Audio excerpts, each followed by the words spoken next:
जाती सर्दी फिर लौटा। इस्लामाबाद समेत मुख्तलिफ शहरों में बारिश, बालाई इलाकों में बर्फबारी, सर्दी की शिद्दत में इजाफा। एबटाबाद, हरीपुर और गिरदुनवा में तेज हवाओं के साथ बारिश हुई। गंदिया और गिरदुनवा में वक्फे वक्फे से बारिश। निशेबी इलाके ज़ेर-ए-आब आ गए। नथिया गली, ठंडियानी और बालाई इलाकों में बर्फबारी।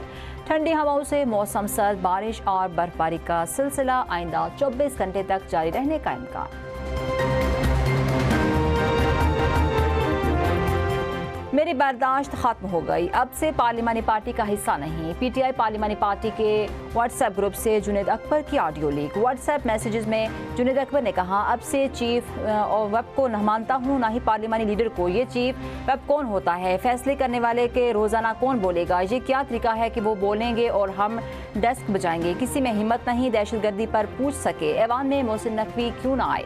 जुनैद अकबर ने मजीद कहा, इतनी हिम्मत नहीं कि सच बोलें और रोजाना चेहरे दिखाने आ जाते हैं। आज के बाद आजाद पोजीशन में हूँगा, स्पीकर को खत लिखूंगा कि पीटीआई से अलग नशिस्तें। भावलपुर के सहरा चोलिस्तान में ढोल उड़ाती और फराटे भरती गाड़ियों का मेगा इवेंट सजने को तैयार। 21वीं TTDC पे international Cholistan desert jeep rally की तैयारियां मुकम्मल। जीप रैली 11 से 15 फरवरी तक दुलोश स्टेडियम किला दरावड़ में मुनक्किद होगी। मुल्की और गैर मुल्की ड्राइवर्स अपनी महारतों का मुजाहरा करेंगे। कमिश्नर भावलपुर और RPO का रैली के ट्रैक का दौरा, इंतजामात का जायजा लिया।